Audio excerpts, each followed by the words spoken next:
Welcome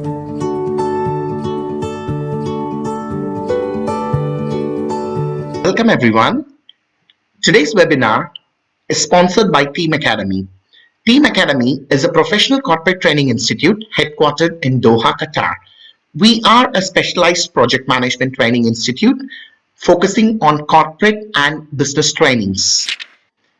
Team Academy is offering PMP in the new exam pattern, and these are our few course features. The program is instructed by a certified PMP trainer with 20 plus years of demonstrated project management and training experience. The course will last for 3.5 months and 45 hours of in-depth coverage in PMBOK 6th edition and Agile Practice Guide. Not just that, you would also gain learning management system access, which will allow you to watch the recorded video classes and appear for mock exams chapter wise. The first session is always free. Only when you fall in love with this, you would decide to enroll with us as well. We have already made 1,200 plus professionals in Qatar, India, and in Philippines as well. As an overview, these are the course contents. We focus on the three important domain areas: people, process, and business environment, based on which the new exam pattern is crafted. The training program also covers in-depth practice and principles on waterfall method, agile method, and hybrid approaches. There is an extensive coverage of 300 plus different types of tools and techniques, and we also take real-time projects and examples from Qatar. We also offer other courses which includes Primavera P6 project management, earned value management, enterprise project management, Power BI, and other Axelos certifications such as Prince 2 and ITIL V4 foundations. If you would like to connect with us to get enrolled for our PMP in the new exam pattern, please feel free to call us or WhatsApp us on +974 6623 0468. Thank you. Good day, everyone. Hi, this is Dinesh here. Today we are going to talk about a lot of different subjects in terms of how exactly to approach towards the PMP new exam pattern. We will be looking into the different aspects of what exactly the reference material that you need to go through, how exactly our training program is structured towards getting the PMP certification in your first attempt. I have completed my engineering in chemical, masters of business administration in finance. I've secured my Microsoft and PMP certification way back in the year 2009, and ever since that I had been doing PMP training. I've made more than 1,200 plus PMPs in Qatar, India, and Philippines. I'm also working as a full-time senior program manager for Team Academy and Team Solutions in terms of setting up enterprise project management office, doing planning consulting for construction, aviation, and a couple of other domain areas as well. It makes me delighted and feel excited about the specific session, so stay tuned, guys.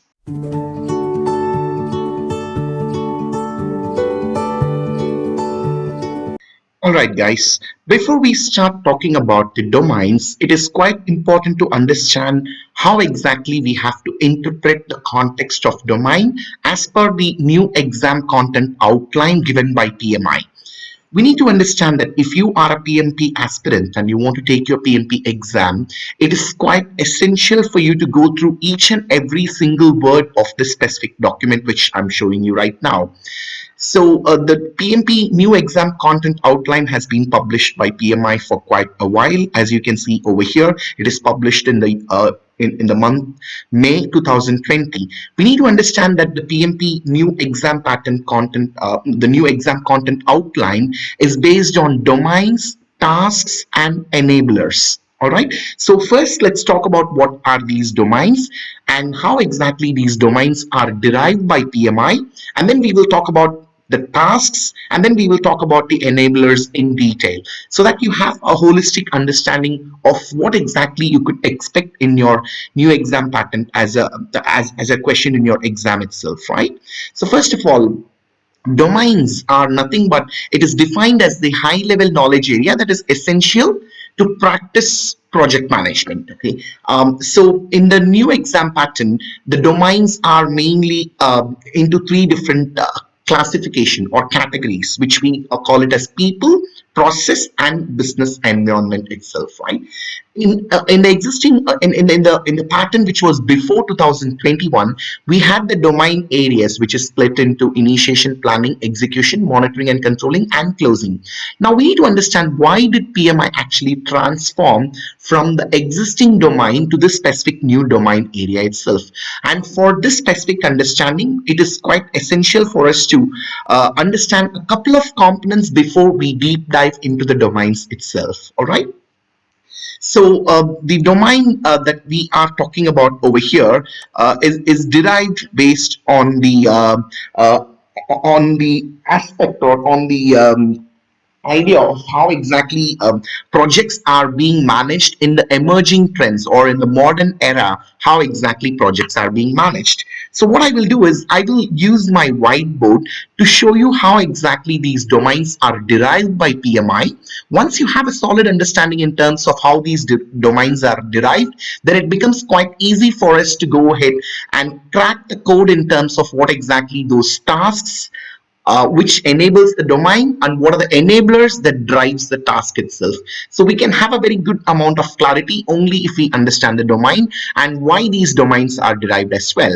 So first of all, I would like to talk about the enterprise objectives itself. Enterprise objectives is nothing but organization has certain kind of objectives each and every financial year. For example, now it's being a busy season in terms of the year end closing, so organizations would already work out on different types of strategies that is required for us to accomplish the organization vision and mission itself, right? So if you look at the holistic view of how exactly the foundational element is represented in PMBOK 6th edition, we talk about projects, and then the top layer is programs, and then we talk about portfolio, and then we talk about the vision and mission itself. I just would like to cut it short over here, just talking only about the enterprise objectives. Enterprise objectives are nothing but the prioritization of how exactly the fund should be channelized for different types of initiatives that the organization is willing to take. For example, if the organization has a profit of $8 million, it's just an assumption, guys. So $8 million can be split into, let's say, for example, $2 million in terms of settling all the debts that the organization already has. And let's say, for example, $2 million in terms of ensuring that the operational activities for the next financial year is properly taken. And let's say, for example, the rest of the $4 million will be channelized towards enhancing the capital asset of the organization itself, right? So the vehicle which actually moves the organization in terms of enhancing the capital asset is what we call it as project. Project is nothing but a temporary endeavor which is undertaken to create certain product, service, or result. Thereby organization can enable, and organization can achieve the enterprise strategy itself, right? So moving from current state to future state is what is the expectation in terms of projects, right? So now, in order for us to understand the domain, it is quite essential for us to understand how these projects are being managed in the current context, in the emerging trends and practices. It is very important to note that in a dynamic, changing world, there is a lot of methods by which we approach project itself, right? Which we call it as project management. So project management is nothing but whatever actions that we do, application of the task, application of the tools and techniques, application of the policies, procedures, and enabling the team to achieve an objective is what we call it as project management. Now, project management can be done in two different methods. I don't want to complicate too much over here. Project management can be done in two different methods. Let's say, for example, I know what exactly my destination is all about. My client said that he wants to actually make a house which he has already seen in one of the country, or he has already given you the benchmark of how exactly the house needs to be constructed. Then it becomes quite predictive in nature. It becomes quite clear what exactly the expectation of the client itself is. Then what we do is we go ahead and approach the project in a step-by-step fashion so that we achieve the objectives in a more disciplined manner. And we call this method as waterfall method, or predictive method. The existing exam pattern, or rather than saying existing exam pattern, the exam pattern which is before January 2021 is focused only towards, is mainly focused towards the waterfall method of approaching the project objectives. However, if you look at organizations nowadays, there is a lot of shift in terms of the way how we approach towards the project itself. Why? Because if I go and in this specific scenario, waterfall method is perfectly fine. But in different types of projects which involves complexity, which involves a lot of novelty in the project itself, which involves a breakthrough in the technology, it is quite difficult to approach through waterfall method because projects might get plagued through a lot of changes. So it is very important for us to move from waterfall to agile method. So now I'll give you a very quick overview about agile method. Before we talk about agile method, it is important to understand why do we use agile method. In order for us to know why exactly we use agile method, we need to understand two different components. I would call this as the X chart. In one of the line, I'm going to talk about what exactly is the risk or uncertainty, and in the another line I'm going to represent what exactly is the cost of change as the project travels. So I'm going to represent my timeline over here and cost over here in the y-axis. During the initial stage of the project, the risk is quite high because we are traveling towards the future outcome and we are quite not sure about what exactly has to be achieved. But the cost of change during the initial stages is very, very low. And as we travel towards the project in terms of the timeline itself, let's say, for example, if it is a 1 year project, at the end of 6th month, when I have completed half of my project, the clarity in terms of the stakeholders' expectation is greatly enhanced, or I would say the risk or uncertainty is slowly getting mellowed down as we travel through the timeline. However, at this point in time, if the client is requesting for change, the cost of change is very, very high during this time frame itself. In projects which involves a lot of ambiguities or a lot of uncertainties, it becomes quite difficult to manage through the waterfall method because changes are quite costly. And this is the main reason why we do the projects based on agile method. Agile method is more about getting the stuff done in an incremental manner. So if I would have to say I'm progressively elaborating my project using my waterfall method, I can very well use the term I'm incrementally elaborating my project towards the objective using my agile method. So, why are we talking about these two different life cycle approaches? Because it is very important for the new exam pattern to understand what exactly is the difference between waterfall and agile. And with the new practice, with the new emerging trends in a lot of organization, especially in creative design organization or in IT or in manufacturing industry, where we got to create a new product and the stakeholder is quite not sure about what exactly he needs, then it becomes very important for us to use agile as the life cycle approach towards achieving that objective itself. So before we choose the project, it is very important also to understand how exactly to determine whether I would go ahead with my agile method or I will go ahead with my waterfall method. So life cycle approach, or choosing what exact life cycle is better for managing different types of projects is quite important to determine by the project manager before getting into the project itself. We can use a simple method which is actually called as NTPC method. NTPC talks about novelty, technology, the pace and the complexity. NTPC Diamond is something that talks about what exactly is the novelty of the project, what exactly is the technical complexity of the project, what exactly is the pace in which the project needs to be completed, and what exactly the complexity of the project itself is. Let's say, for example, coronavirus vaccine has to go through different types of stages, and in terms of complexity, it is actually a breakthrough. It is not a platform which has to be reproduced, right? So in case of a breakthrough project, we cannot do the project in terms of a waterfall method because it needs a lot of iteration. For example, coronavirus vaccine, we need to go for different types of trials in different stages to arrive at what exactly is the best vaccine for the disease itself, right? So NTPC is actually a diamond chart that helps the organization, portfolio managers, program managers, and project managers to determine whether I would go for waterfall method or I would go for agile method.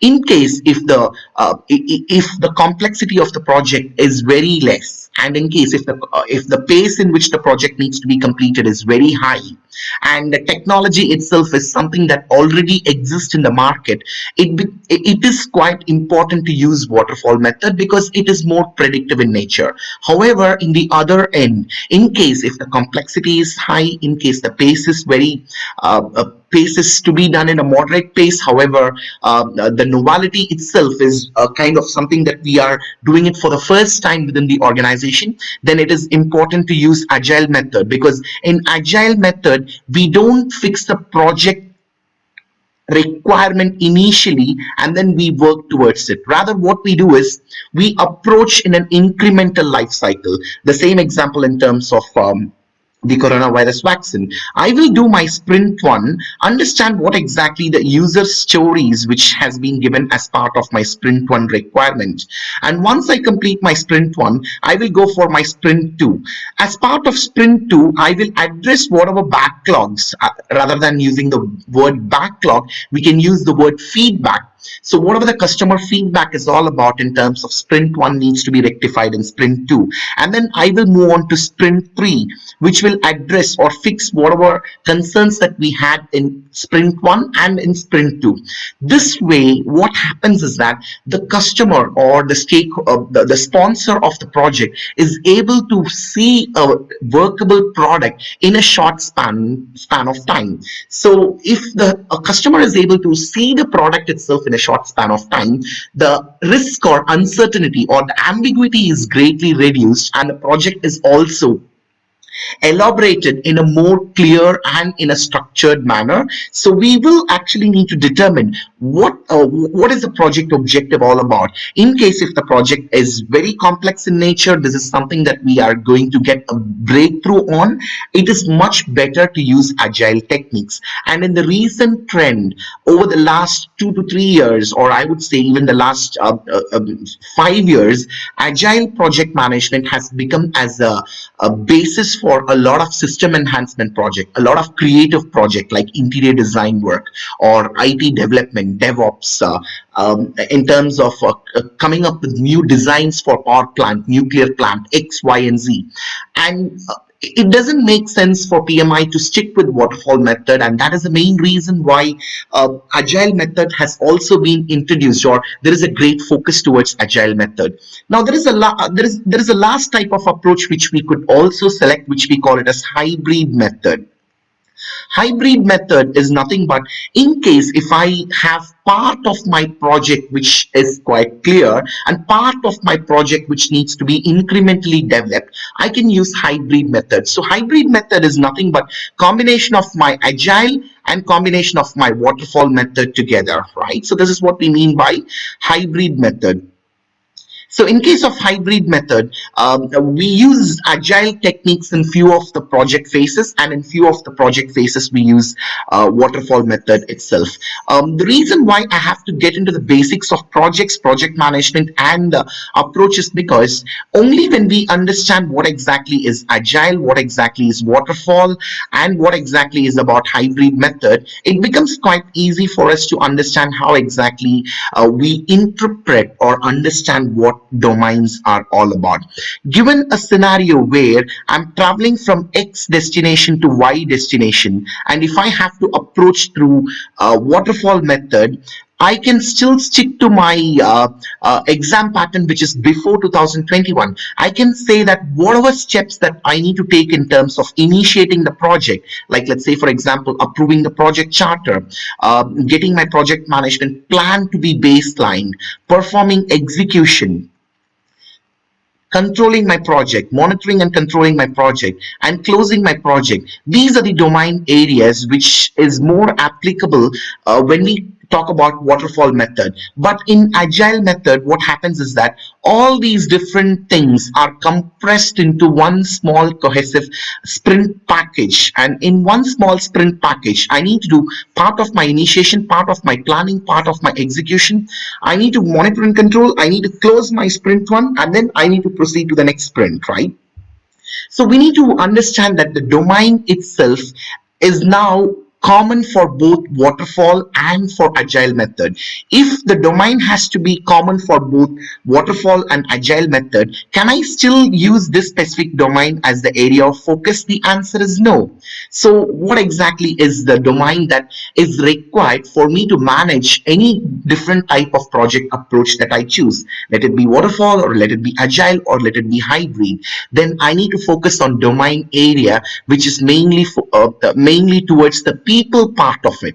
People part of it is more about how exactly I would create a high performance team, how exactly I would manage my stakeholders. What are the different methods by which I can engage my stakeholders so that the conflicts are resolved at the right time? How exactly to ensure that the project manager has the right amount of leadership to drive the people part of the project becomes as one of the most important domain. The second domain which we are talking about is the process part of it. The process part of it, I can say that the subset of the process part of it is nothing but the domains which were in existence before 2021. And we also have a new domain area which is about the business environment itself. I was talking about enterprise objectives and how exactly project accomplishes the enterprise objectives. Now, business environment talks about how, as a project manager, I need to take decisions in terms of risk management, or in terms of policies, or in terms of governance, or in terms of implementation, or in terms of delegation of authority. Whatever the actions that the project manager has to take should be in alignment with what exactly the business goals are all about, which is what we call it a strategic alignment. So strategic alignment is not only the focus in terms of portfolio management, it has to be cascaded down even at the project level to ensure that the project manager is both strategically aligned and also ensures that there is a compliance in terms of what exactly the enterprise policies and procedures are all about. So there is a 8% focus in terms of the business environment, which is something new in the existing in the exam pattern after Jan 2021. And the people part of it, which has focus of 42%, has a lot of interesting topics like train the trainer or empowering the team, how exactly to be as a servant leader to accomplish different types of objectives as well. Now we need to very clearly understand that PMP is not something that is superseding PMI ACP. PMI ACP is all about the certification which talks only about the agile practices which is involved in the project. The PMI PMP is more about, it's not actually aligned with the PMI ACP guide, because ACP is more about how exactly a product owner, or how exactly a product owner and the customer, how they interact in an agile method is more about ACP. But as a project manager in these dynamic situations, the project manager needs to be aware about all the tools and techniques which is also involved in agile. So PMP is still focusing on project management towards the governance and towards the objective, wherein the project manager should have a good amount of knowledge in terms of tools and techniques which is used in agile, and also at the same time he also knows about the waterfall method, so that any given project that comes within the organization, he is able to make a decision, and he is able to make use of the right tools and techniques for managing the project, given the fact that it is agile or waterfall. So PMP is more focused about the domains in these three areas, and the most important, or the majority of the focus is into processes itself. So there is a good news for you. In case if you are already aware about the PMBOK 5th edition or PMBOK 6th edition in in detail about the processes, you already got 50% of what exactly is expected in the in the new exam pattern. There are certain new additional topics which we will go through in detail from a domain perspective in terms of the new exam pattern itself. If you look at the new exam pattern, the domain areas are subdivided into tasks. Task is nothing but the underlying responsibility, what exactly the project manager is expected to do an action on. For example, in case if the project is so dynamic, how exactly the project manager has to ensure that he keeps the team motivated, and how exactly he gets the stuff accomplished is more about the task that is required to be performed by the project manager. Enablers are nothing but illustrative examples or drivers that actually ensures that the task is getting accomplished.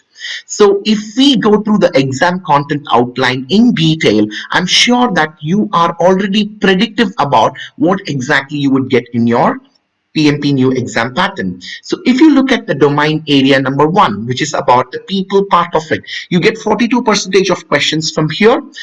There are 14 tasks in this specific domain area: how to manage conflict, how to lead a team, how to support team performance, how to ensure we build a great efficient team, how to mentor relevant stakeholders, how to define ground rules. So these are the different roles and responsibilities that the project manager is expected to be possessing in order to manage either agile or waterfall project. It doesn't matter. But these are the tasks these are the powers, or these are the attitude that the project manager is expected to possess. And that is what has been interpreted in the new exam content outline. As I told you, enablers are those illustrative examples, or illustrative, rather than saying illustrative examples, the drivers which drives the task itself, right? So let's take a simple example over here in terms of how do I manage conflict. I need to understand that the manage conflict process itself is divided into 3 parts, which we call it as drivers over here. The first stage is that I need to interpret the source and the stage of the conflict. Then I need to analyze what is the context of the conflict. Then I need to proceed towards how exactly I evaluate, recommend, or reconcile the conflict. So now for each of these enablers, we need to go deep dive into how exactly the conflict is perceived, what is the stage of the conflict, and stuff like that. That's why in the PMP new exam pattern, PMI has recommended for 12 different books to be referred for the PMP exam pattern. It doesn't mean that you have to study all the 12 books.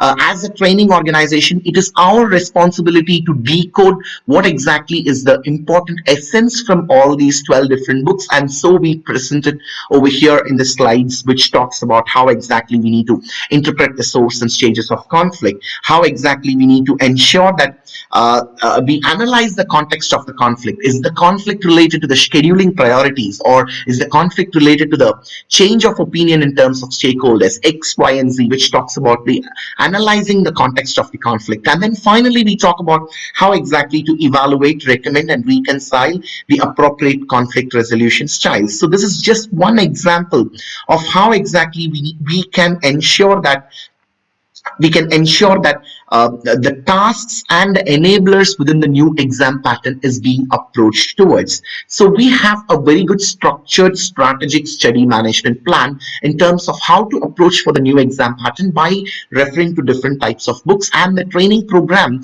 itself is derived based on the PMI ECO, PMI PMBOK 6th edition part 1, and PMBOK Agile Practice Guide. So these are the 3 major guides which will be used for the exam pattern, and there are a lot of other sources that we can use for the references as well, based on which the training program is derived over here from Team Academy. Now, coming to the next part of it, now that you have understood what exactly domains, tasks, and enablers are all about, it is important to understand how much of percentage questions that you get from each of these areas. As I already told you, you get close to around 42% of questions from people, 50% of questions from processes, and 8% of questions from business environment. Before we proceed further, it is quite important to understand that we understand as a student, you have to ensure that the exam content outline is properly gone through in detail. We understand the crux of how exactly this exam content outline is derived. And if you have any questions in terms of how PMI has derived these domain areas and how exactly to interpret these domain areas, I would be more than glad to assist you on that as well. Thank you so much, and I would look forward to see you in the next session, which is about the different aspects in terms of the new exam pattern itself. Thank you, guys.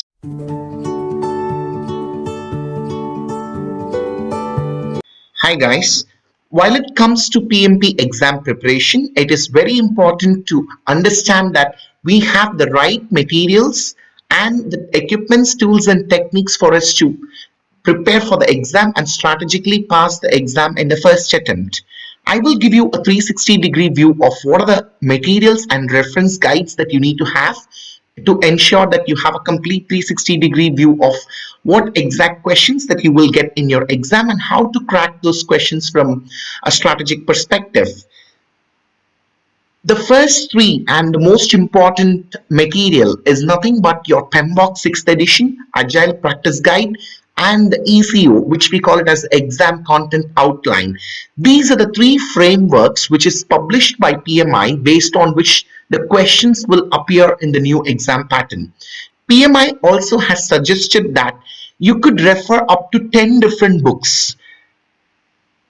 Project Management by Harold Kensner, Technology Project Management, Project Manager's Portable Handbook, the Project Management Toolkit, Information Technology Project Management, Essential Scrum, and a couple of other references to Agile Practice Guide. You don't need to worry about studying all these 10 books because the objective of Team Academy and the training organization is to ensure that the most important contents which aligns with the with the framework of PMI is being carefully extracted and is part of the course agenda and part of the course content as well. So we have did that hard work in terms of reviewing all these books and extracting the most important information that you should be aware about in terms of the exam itself. So this is the ancillary guides which will support you in terms of the exam. Apart from these, the references that you keep towards your exam is very important. You could take the latest updates from PMI articles and blogs. We also update the Team Academy articles and blogs in alignment with what exactly is expected in the PMP exam. You could connect with the trainer as much as possible to ensure that you got a very good clarity in the subject. Along with that, you should also ensure that you go through the PMP exam handbook itself, which talks about what is the best practice in terms of applying for the PMP exam. And the other references that you could actually have, optional references, are those of standards and practices for WBS and EDM. And it is very important to ensure that the PMI professional ethics and social responsibility guide is being read through carefully. These all annexures are very short and you just need to give it a simple read through to ensure that you have clarity on these materials. Apart from this, the PMBOK 6th edition, which is said to be as the de facto standards for applying the industry best practices on project management, is the most important book for reference itself. As I told you, this is the framework based on which you would get a lot of questions in your exam. And in order to refer to those standards, only you need to have the training, the mentoring from the trainer, and the additional references to the guides as well. It is important to understand how exactly the PMBOK is structured. The first three chapters, we call it as framework chapters, which talks about setting up the stage in terms of understanding project management. What exactly is project management? What exactly is program management? What are the different types of life cycle approach? How do you understand the roles of the project manager? What is it like a day in the life of project manager itself? And then the second category in the PMBOK itself is called as the core knowledge areas, where we talk about integration aspects, we talk about scope management, schedule management, and cost management. And the rest of the other knowledge areas are grouped as supporting knowledge areas, which starts all the way from quality management till stakeholder management.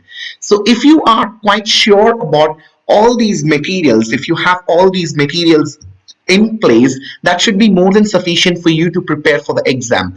It's not just only about preparing for the exam. As I told you, instead of reading those 10 books, it is much more important to listen to the class carefully, to ensure that all your questions are addressed by the trainer, and you refer to the materials and prepare as you go along with the training. Ensure that in the learning management system which Team Academy is offering you, you could clear the exams chapter wise so that you are confident in terms of all the modules that are in the PMBOK itself. Once the training is completed, once the course is completed, you need to go ahead for a full length mock exam. A lot of students have said that when they attempt at least 2 or 3 mock exams in a full length manner, about 200 questions, they get a very good confidence in terms of approaching towards the exam as well. And finally, you go for the exam application, which will again be supported by Team Academy. You would have to ensure that the application is processed as per the PMI best practices and the guidelines from the Project Management Institute, which is very important, right? Finally, last but not the least, from Team Academy, we also have a strategic study management plan. This is just equivalent to that of a weight loss program. So, what exactly you are expected to do in this 4.5 months of duration in terms of how exactly you need to prepare your subject? What are the tasks that you need to perform in order to complete the course with the thorough understanding in terms of the subject itself is crafted over here and will be circulated to you upon demand. So this strategic study management plan has proven us that it gives a good success criteria and the results as well. At the end of the day, PMP exam is not just only about studying a lot of book. It's about ensuring that whatever we study is processed into attitude and actions. It is expected that all the questions that you get in your exam is situational, and you got to handle the scenarios in project management, which will enable a good leadership and also to ensure that the project objectives are met successfully, which is the ultimate outcome of ensuring that all these reference materials are gone through in detail. Thank you, guys.